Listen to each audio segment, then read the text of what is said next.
देवगढ़ जिलार विभिन्न मंडी में धान किणार अव्यवस्था देखा मिली। तेज उक्त घटना संपर्क में जिला कांग्रेस पक्षर जिला प्रशासन पक्षर बारंबार दृष्टि आकर्षण कौन पदक्षेप ग्रहण कर कांग्रेस पक्षर अभियोग कर धान किणार अव्यवस्था को प्रतिवाद कर आसंता 16 तारिख दिन जिला कांग्रेस पक्षर 12 घंटिया देवगढ़ जिला बंद डाकरा दी बंद दिन समस्त सरकारी और बेसरकारी कार्यालय दुकान बजार स्कूल और कॉलेज बंद कर सन्धार स्थानीय रुनक प्लाजा आयोजित सांबादिक सम्मेलन जिला कांग्रेस सभापति सेम हेम्ब्रम सूचना देते।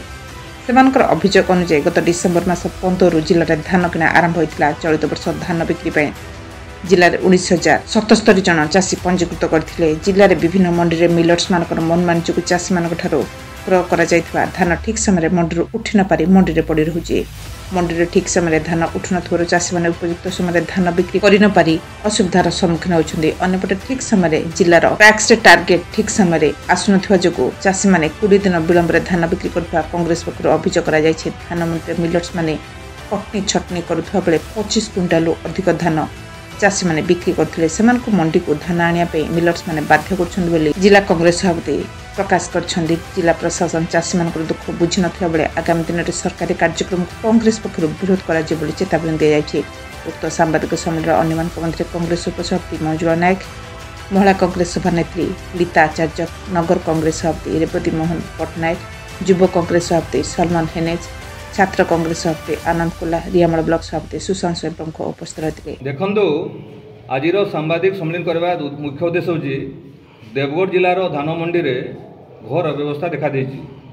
देवगढ़ चाषी मुख्य अर्थ उपार्जनकारी आमर फसल है धान। धान चाष छड़ा देवगढ़ जिले में अन्य चाष अर्थ उपार्जन कलापरी आमर अवस्था नहीं। किंतु जिला प्रशासन बहुत विलंब 15 तारिख रे आमर धान मंडी खुलले। किंतु दुख परितापर विषय आमर 18 तारिख 20 तारिख रो टोकन आज पर्यंत धान किना चली। यदि 18 तारिख 20 तारिख धान मंडीर आम टोकन जब आज पर्यटन धान किना चली ताहले आसंता दिन रे धान टोकन लेप्स होबार संभावना अच्छी।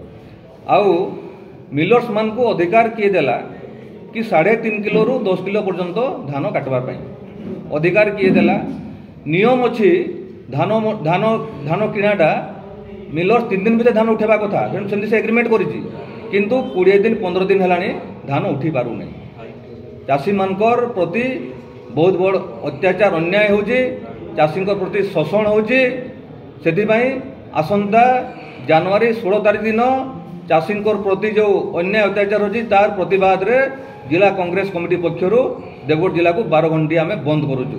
अख चक ऑफिस कार्यालय स्कूल समस्त व्यावसायिक संस्था दुकान बजार सबकि 12 घंटा बंद रही बंद रही संपूर्ण भाव में जिला प्रशासन दायी। आमर दाबी को भ्रूक्षेप कले नहीं, आमर दाबी को सुनले नहीं। आमे दाबी कलु कि कटनी छटनी बंद करा जाऊ। आमे दाबी कलु कि डिस्कलर ना रे 10 केजी धान काटिबार बंद करा जाऊ। आमे दाबी कलु कि धान शीघ्र उठा जाऊ।